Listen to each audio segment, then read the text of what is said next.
Welcome to another episode of Don't Call It Small. I'm your host, Natasha Foreman. If you don't know me and you have no clue what this podcast is all about, let me share a bit. I'm a lead management consultant at Foreman & Associates, LLC, where we provide consulting and professional development services.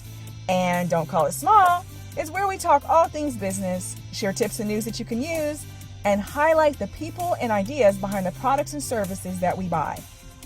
To learn more about our team, please visit foremanllc.com. That's FOREMANLLC.com. Welcome, everyone. This is Natasha. Hey. Ooh, ooh. Ooh, ooh. Uh-oh.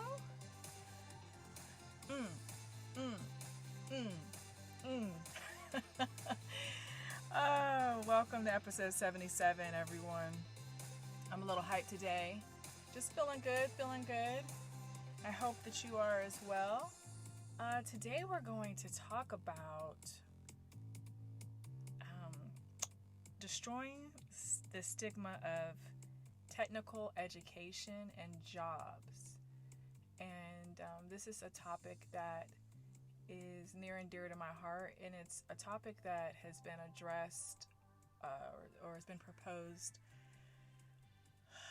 as a topic for this podcast. So I was like, let's jump in it. So I want to start off with something from Logan Ouellette, from a website that I had found. In he says the U.S. Department of Education's data reflects that nearly all public school districts offer CTE to high schools. Students who take at least 2 courses in the same cluster earn more than those who don't. And students can earn college credit while in high school. So why is CTE playing second banana to traditional education pathways? Stigma. And that is so true. So let's talk about it, because I know that I can recall during high school that there was this stigma that was definitely attached. It was associated with career and technical classes, which are CTE for short. Like shop, auto, and the wood class and the like, and then taking cosmetology and barbering and other courses were looked down on by some parents and their children. And it's interesting because how technical education classes were aligned with the community college pathway and had less value than courses that were college prep level, and students would mumble under their breath that they were going to a trade school or community college rather than a 4-year college or university. It was like shame should be attached to seeking a trade profession.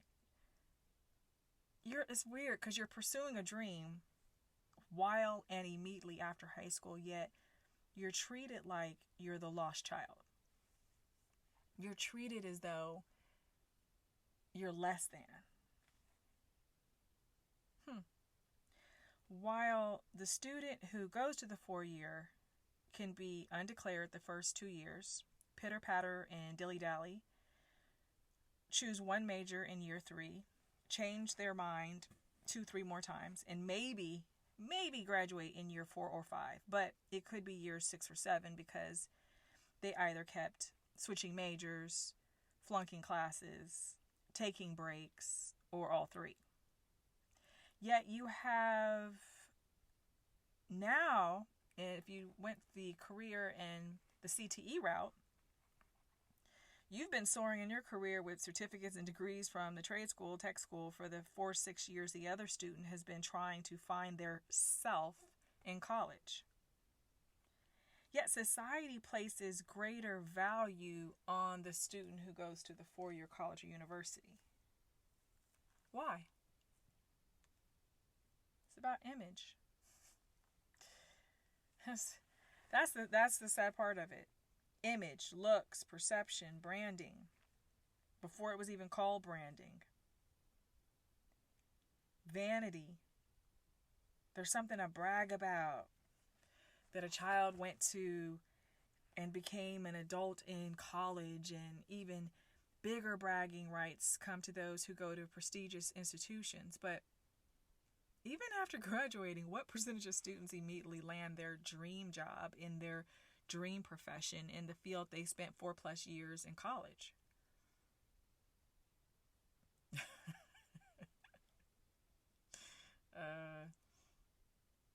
Yeah.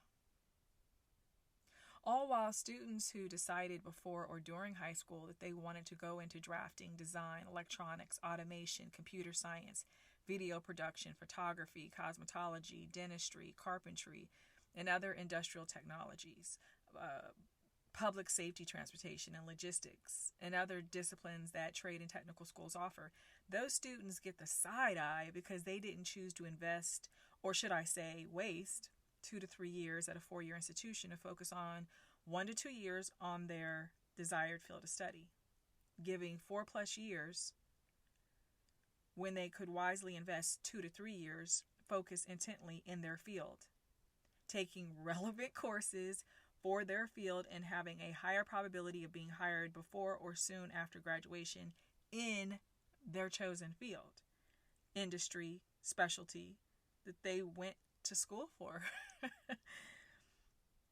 And guess what? Paying a fraction of the cost that they would pay at the 4-year college or university. But you know what we hear? It's nothing to brag about.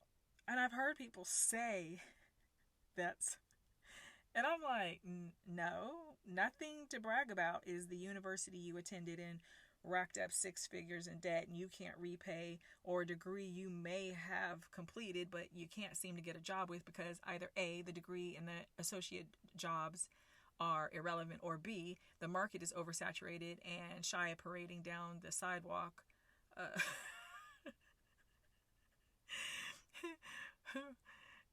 in front of a business to get noticed. There's not much you can do to stand out from the crowd when the market's oversaturated. And if you didn't land in the top 5% of your class, headhunters are rarely coming for you. So why do we see so many law students and grad students waiting tables? It ain't for convenience. It's not because they want to build their soft skills and how to socialize and communicate. So while they're working off that $150,000, $200,000+ in student loans,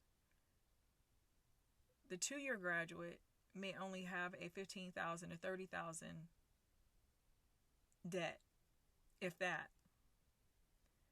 Some grads are able to graduate from the 2-year trade school or technical college, community college, with barely any debt.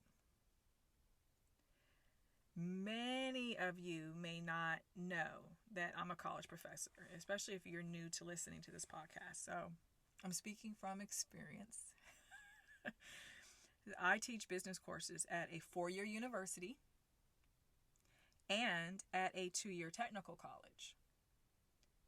And the technical college offers programs in business and cybersecurity and computer information systems, media and entertainment, healthcare, industrial technology, public service technologies, public safety, logistics, transportation, like automotive and aviation. There's interdisciplinary skills in arts and science.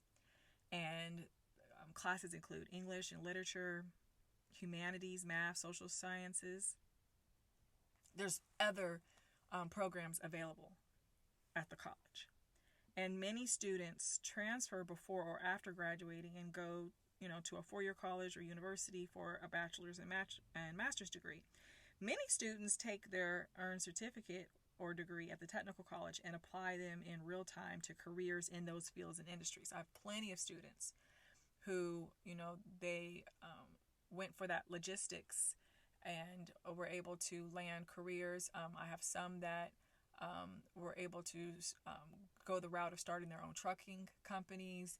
There's been so many different pathways that I have seen my students since I started teaching at both institutions in 2014.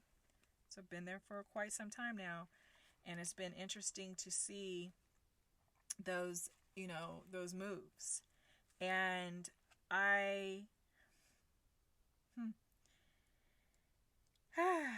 it is something that is always challenging when I have conversations with people who stigmatize technical education, trade schools and the sort, as though, well, those are for people that just can't wing it in, a more competitive 4-year. No.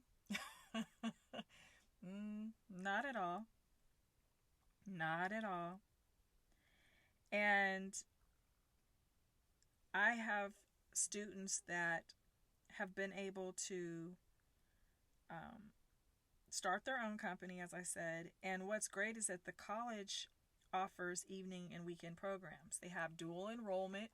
So I do have, for instance, I have high school students in some of my courses. They're usually my human resources management course. I think I may have some in my current marketing course. We have online, hybrid, and on-campus courses. The school offers Pell Grants and federal grants and scholarships, federal work study, tuition-free programs, veteran services, and more. And more. We have great outreach and relationship, helping those who were previously incarcerated. I've had students over the years, and they come out and they share their story, and it's encouraging because when I see, like, for instance, one of my students, with all the getting the associate's degree and the certificates, was able to have a business in within the real estate field, just doing amazing. And the thing is, in less time than had they tried to go the 4-year route and then go through all of the bells and whistles and ups and downs and ins and out of that. So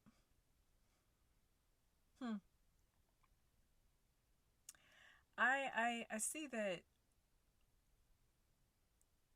there's this stigma, and people are shocked and embarrassed at the thought of their son, daughter attending, or if they are the son or daughter, they may also carry this stigma and fear of being teased and looked down on. And how is success defined by what school you attend when you haven't even succeeded at graduating and actually achieving anything worthy of bragging about?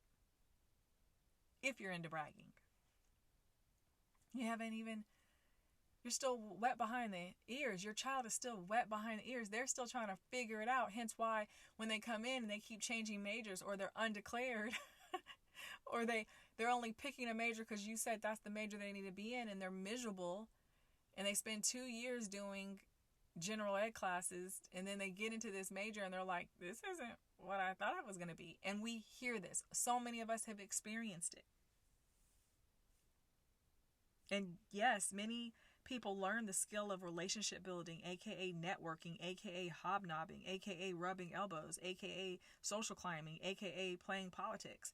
All of that is taught through life experience at various colleges and universities. But guess what? With focus and intentionality, you can do the same at a trade school and technical college and traditional 2-year college.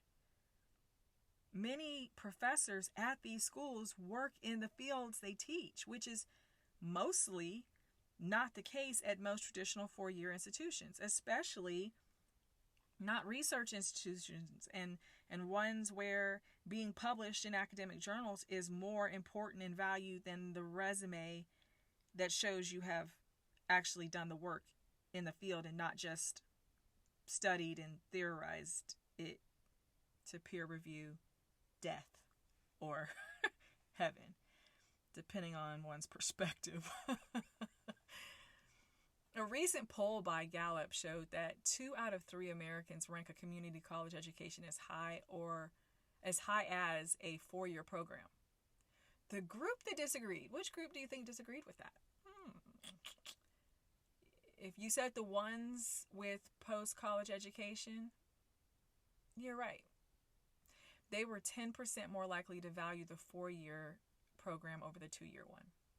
And according to a post also by Logan Ouellette,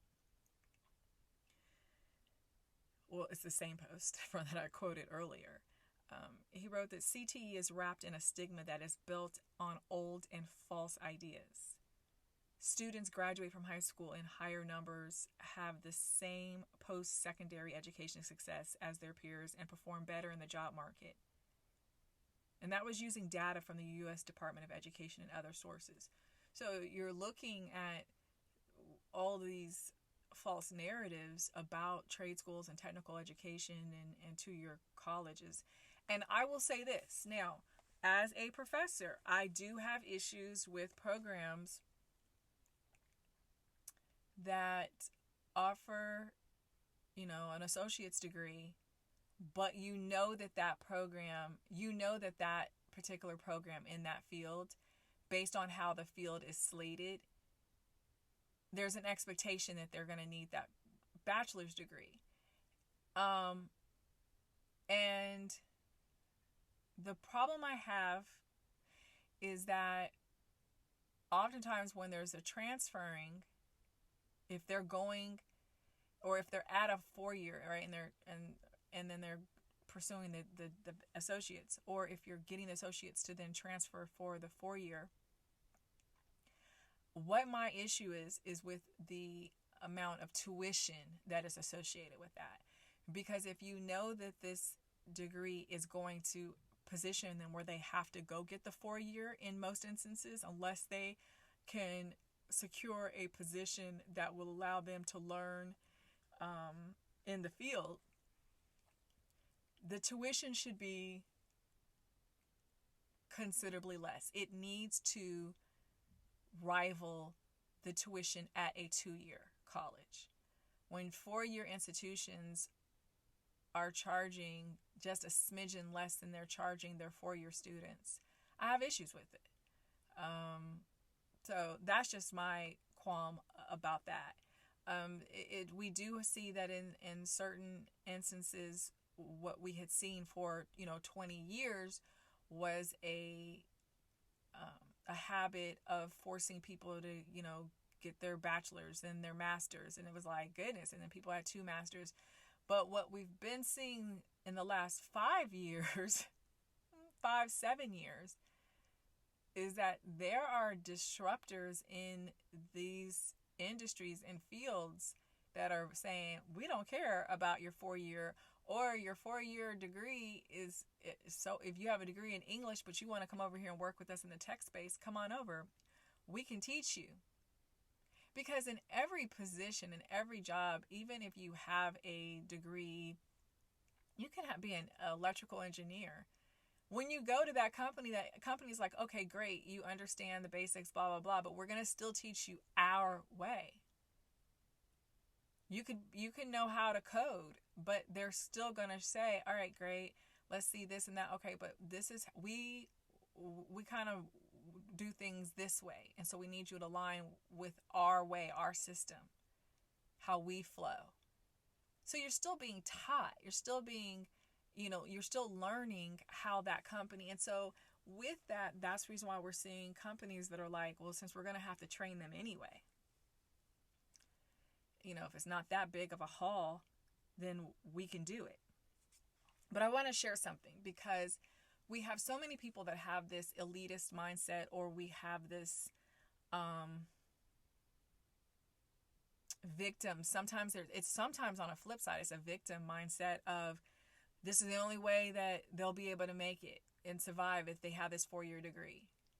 And that's seeing lack, right? And then we have people that are just pure, just elitist, and they just feel like, oh no, they have to do this and this and that, and then they have to major in that. I had a student at a university that I used to teach at, and he was a business student, and he was a terror in class. You know, he had some social issues, I'll say, that would have students outraged and coming to me, and I was like, I had to sit him down, like, what is going on? Like, I had to address him in class a couple of times, but then I had to just talk to him outside. And what I realized is that a lot of his issues that he was having was tied to the fact that here he was, a business major, and I believe he was a senior, or going into his senior year, and he did not want to be majoring in business. He wanted to be an artist. He wanted to major in art. And I said, so why are you in the business school? And he said, because my dad said I had to be, and he said he wasn't going to pay for an art degree. And then I'm going to get this business degree, and then I'm going to go work for his friend's firm in this other big city. And he says, I'm miserable because this is not my dream. This is his. This is, he wants me to follow in his footsteps, but I have no passion for business. And I said, well, did it ever dawn on you that you could have double majored? He said, what? I said, why didn't you double major? I said, why didn't you major in business and art? I said, because one of the biggest problems that artists have is that they're really good at being creative, but they're not the best business people.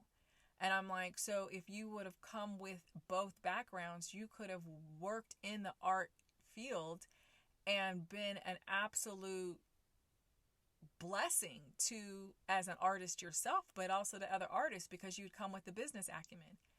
And he was like, Professor, I never thought about it. I said, see how smart you can be? And I just left that hang right off the side of the cliff. And he was like, he laughed because he knew. And I'm like, I don't know what you can do at this point. I'm not saying it's not possible. I don't know. You'd have to see about whether you can minor in art or if you can still double major and extend your time. I don't know. I says, maybe it's a case of you get this degree and you go and, you pick up some art classes. I says, I don't know. I says, but you can use that business degree towards art in the art field. You can still have it.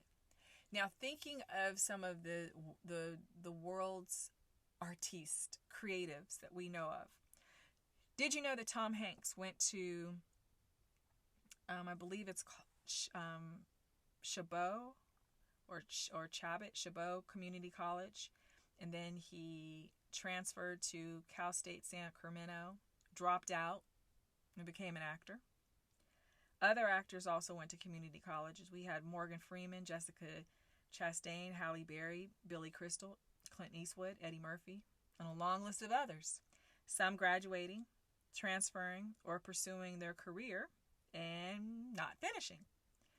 Steve Wozniak went to the University of Colorado in Boulder for 1 year, transferred to, De Anza Community College in Cupertino, California, lived with his parents for 1 year, then transferred to UC Berkeley, spent a year there, then took off 10 years, and during that break, he started Apple with Steve Jobs, who also briefly attended De Anza for 2 semesters, I believe. Steve Wozniak left Apple in 1985 and graduated from UC Berkeley in 1986. Jim Sinegal, a co-founder of Costco, went to San Diego City College, then earned a business degree at San Diego State University. We drill competition into children's minds and tell them college. We make them absolutely terrified of failing and failure, and then badmouth them and complain when they struggle with competition, take on more debt than they should, and fail to live up to some fantasy image that was designed by someone trying to live vicariously through the experience. Look at our famous names who dropped out of universities in pursuit of their careers, their dreams. Oprah Winfrey left Tennessee State University for a dream TV job in 1975. She returned and graduated in 1986 after building a successful talk show and earning an Oscar nomination. Steve Jobs ran out of money, so he dropped out of Reed College in Oregon.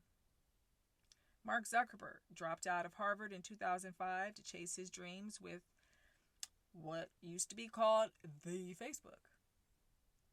Alicia Keys was 4 weeks in at Columbia University and dropped out when she got a music deal offered to her at age 16. Dick Cheney. I don't care what your political views are or even your opinion of Dick Cheney, but Dick Cheney dropped out of Yale 2 times. Some sources said that he failed out. Doesn't matter. He later earned degrees from the University of Wyoming, so he didn't even go back to Yale. Tiger Woods left Stanford to pursue his golfing career. Bill Gates left Harvard his sophomore year, returned, and then dropped out his junior year, both times because he was pursuing his goals with the startup that he co-founded in 1975. What's that startup? Microsoft. Rachel Ray dropped out of New York's Pace University after 2 years because tuition was too high and she felt she was going to school for hobbies. That's how she felt. She got a job at the county counter at Macy's. But lo and behold, look at her now. TV talk show host and Food Network star and has a booming brand. Jack Dorsey dropped out of college 2 times. Missouri University of Science and Technology his junior year because he was pursuing a job in New York. Then he left NYU before graduation to pursue a business venture in California. Daniel Ek, CEO and founder of Spotify, dropped out of Sweden's Royal Institute of Technology after 8 weeks. Ellen DeGeneres dropped out of University of New Orleans after less than 1 semester because, as she said, school wasn't interesting to her.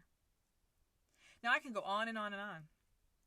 But if you can't see that there's a common thread and there's themes of relevance, interest, high tuition, pursuit of career dreams and goals. And, with Google's certificates and Udemy and Teachable and other service offerings, many people are opting out of 4-year degrees. Some are yeah. Let's look at this from another way. Okay?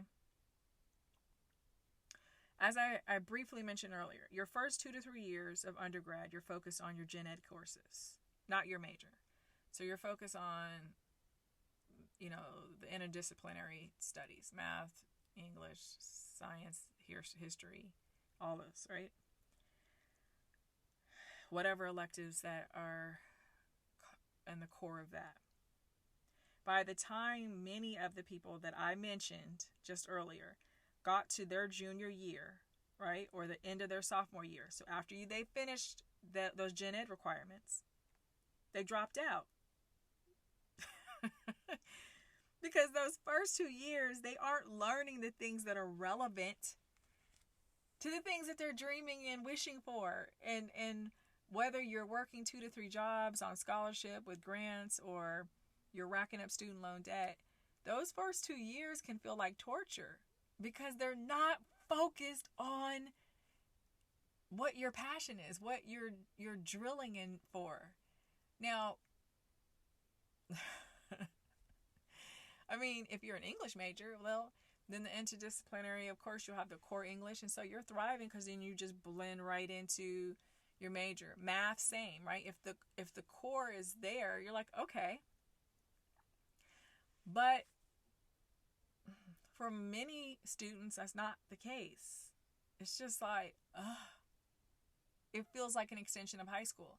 Those first 2 years feel like grades 13 and 14. That's what it feels like. And if your schedule doesn't permit for you to finish the core in those 2 years, it could stretch to the third year. So that's grade 13, 14, 15 before you even get to your major work, the work that you are just desiring and salivating for.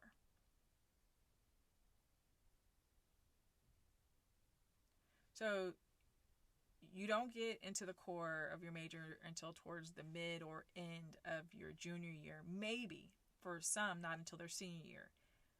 And then it's no wonder why people pull the escape hatch. But with institutions designed to focus solely on the craft, the field, industry aligned with your dream, only taking those relevant courses, education would be structured for 2 years, 3 years top for a bachelor's degree. I mean, trade schools, community colleges, technical colleges focus on, in most cases, the core of the field of study. But as long as we're devaluing that AA, that AS degree, or their certificates, and lie and say there's only value once you earn your bachelor's, just to lie again and say, yeah, once you get your master's degree, you can get that fancy position, corner office, blah, blah, blah. But sadly, I'm seeing mania run wild with people pursuing terminal degrees, doctorates, not to pursue careers in academia, but because it is now deemed essential as a leverage in this game of competition, where executive level positions at nonprofits and for-profits are seeing the DBA and PhD as signifying the zenith of academic achievements and perceived knowledge, wisdom, and pseudo-expertise. Yet they're applying to positions at companies where senior leaders and founders dropped out of a 2-year or 4-year program in pursuit of the idea that became the business. I'll say this until you turn blue in the face, because I'm not going to turn blue in the face until you turn blue in the face.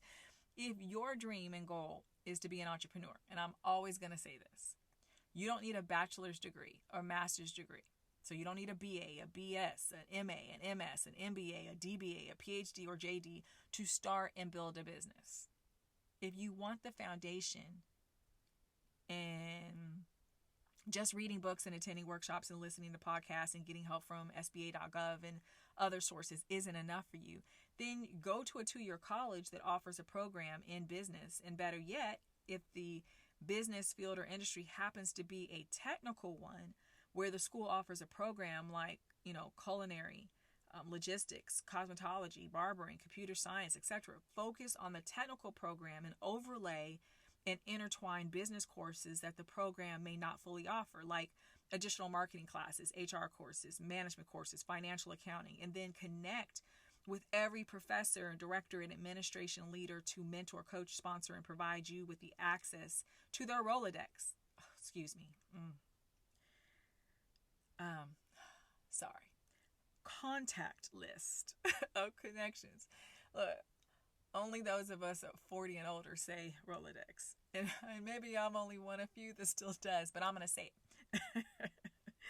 So, if you want to go into the field where you're, doing CAD and you're taking courses at the 2-year and you're talking with your CAD instructors, who do you think have contacts in all things CAD? Your instructor. Many of them are walking full-time or part-time in those industries. They are living, breathing, and working in those industries. Because let's keep it real. Faculty at 2-year colleges aren't pulling down the mega bucks from that faculty salary, especially not adjuncts. Heck, most adjuncts at 4-year institutions aren't either. But you get my point, hopefully. So let's destigmatize trade, technical, and community college education, and let's do a better job of reimagining education K through 12 and beyond. Because dropping out is usually because of lack of interest and lack of money, lack of relevance, right? Both and both of these can be resolved. These can be resolved if college administrators and boards and educators actually listened to their customer base and applied it to their business model.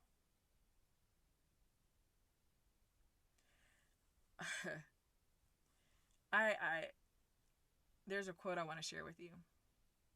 It says, "I had to gain experience as I did not have a technical education." That's from Russian inventor Mikhail Kalashnikov. He had to take the long and arduous route because he didn't have technical education. How many of you have experienced that, where you're now having to go and get the technical skills because you didn't major in anything that would provide that, or you glossed over it, or you found it as irrelevant, so you just squeaked through with a C or D, whatever it would require for you to pass and to graduate. But how many of you are pumping up and positioning your children to pursue degrees and they're not getting the technical education that they need? Which means, are they going to then be on that merry-go-round of having to come back to school, possibly incurring debt, more debt, to then get the skills that they need in order to be able to compete? Because we're seeing in other countries that they're getting the technical skills, and that's why our adults and young people are getting their butts handed to them. Because now you're behind. How do you go from being the leader to, in some cases, you're falling behind? Because we're chasing the wrong things, or we're chasing the right things the wrong way. Maybe. Okay, we can come back to this in another episode. Let's pivot. We're going to shout out some business folk. Yep. So shout out number 1 is Mike's Mobile Inc. They're serving California, and you'll have to really go to their site to see the areas. It's Northern California, Southern California, but I know Southern California is where, I'll explain in a second. But they offer security screen doors to, and that includes sliding doors, and they carry brands such as Titan and ViewGuard and TrueView. They install security window screens, solar screens, pet doors. They have sliding, swinging, and retractable screen doors. They can repair your window screens, fireplaces, and chimneys. They also service and install fireplaces. They provide waterproofing packages, chimney cleaning and inspections, dryer vent cleaning. They sell accessories, chimney caps. They have CSIA certified technicians, and they even offer masonry services. Now, I said they serve Northern and Southern California with their products, right? With the security products, Southern Californians can be able to purchase, from the products. But the full services that they offer, the full sweep, is for their Northern California area. So I want to let you know that. Doesn't mean don't stop. I want you to spread the word. I want you to go to their website, which is mikesmobile.com. You can also check them out on Instagram at Mike's Mobile Screens. And I have 2 telephone numbers for them. One is area code 916-318-9845. That's 916-318-9845. And the other number is area code 209-379-6783. 209-379-6783. That's Mike's Mobile Inc. Support them. Let other people know about them. Spread the word. I'm loving what they're doing. Next up, number 2. I have a financial coach, Mark. He is, on his website, it says the go-to financial expert for over 142,000 families who follow his Instagram page, Better Wallet. His financial strategies and success have been featured on CNBC, Bloomberg Quick Take, Acorns, Invest the Change, USA Today, Bankrate, Business Insider, and more. He has 10 years of professional and personal experience showing people how to make their money work for them, how to create a debt payoff plan, set up investment accounts, and make sure Uncle Sam's tax code is working for you and not against you, and ensuring that you and your family are more financially literate. He has a comprehensive financially bulletproof investing course, his words, to help you structure your finances within 60 days so your hard-earned money can start working for you. It's awesome. Awesome. I want you to see how Mark went from being born into foster care, bounced around for 13 years from foster home to foster home to be adopted by a family in a rural town in Pennsylvania.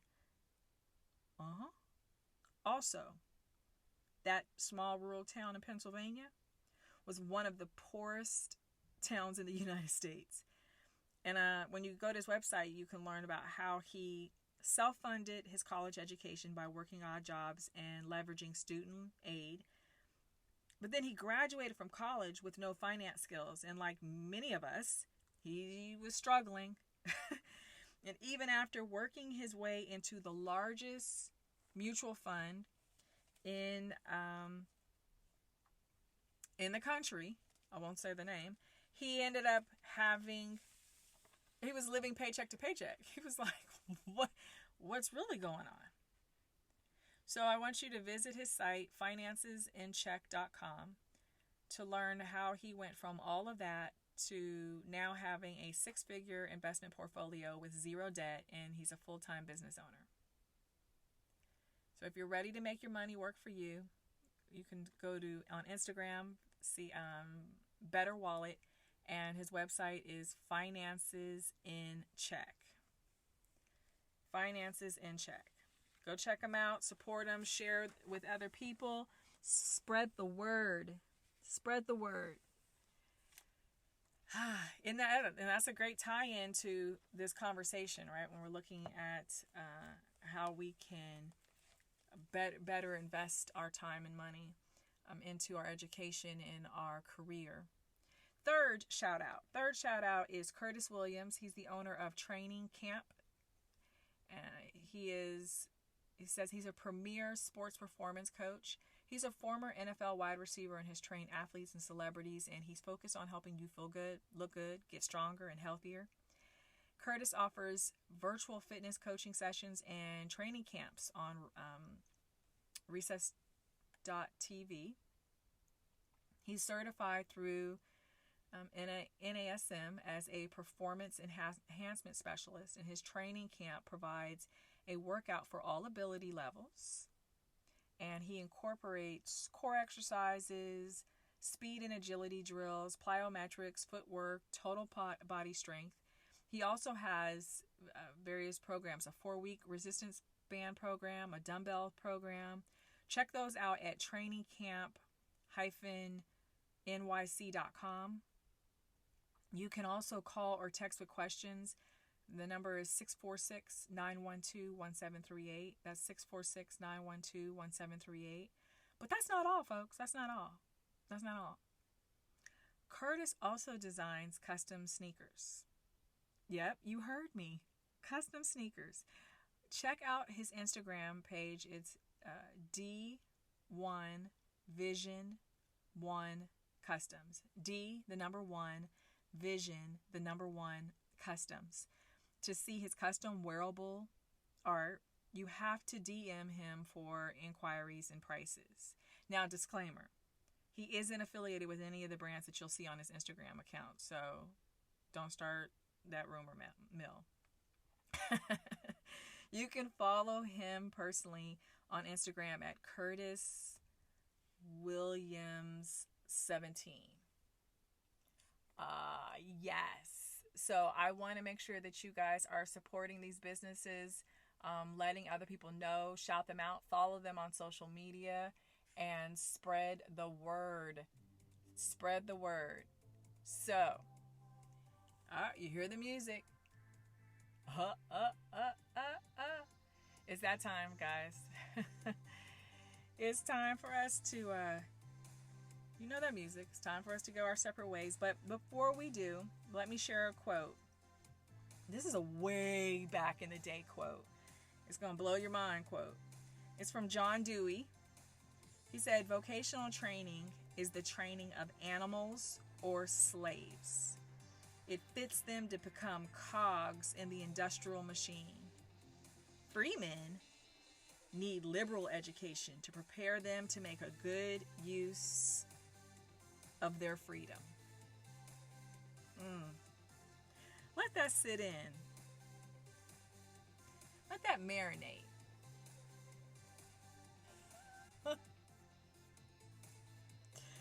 And then let our current crisis with student loan debt, unemployment, underemployment, and people not having to, they're now in this position where they're having to learn technical skills and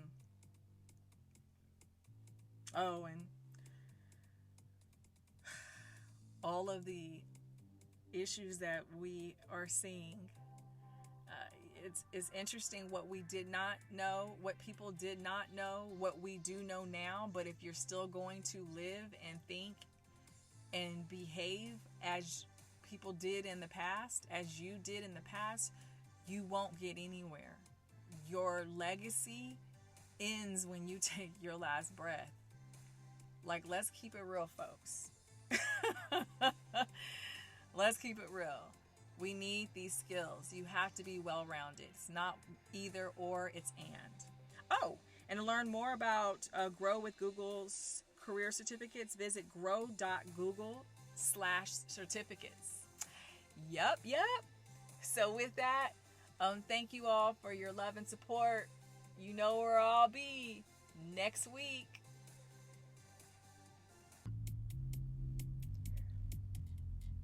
With that, be sure to check us out on Facebook at Foreman and Associates and on Instagram and Twitter at Foreman LLC. Our podcast Twitter handle is It Ain't Small, and our Instagram is Don't Call It Small. Be sure to also follow us and share us with your friends, colleagues, and family. You can follow me on Instagram, Facebook, Twitter, and LinkedIn at Natasha L. Foreman. Reach out to me, say hello, share your story. I look forward to meeting you. I want to make sure that I give proper credit for our show theme song. It's called Higher Up, and it's by Shane Ivers. Thank you for tuning in to the Don't Call It Small Business Podcast, for sharing these episodes with others, and for your continued support. And don't forget what I tell you on each and every episode. Don't call what you're planning, thinking, dreaming, or doing little or small. Go big, go bold, or go nowhere. I'll see you here next week. Make today a super awesome day. Take care.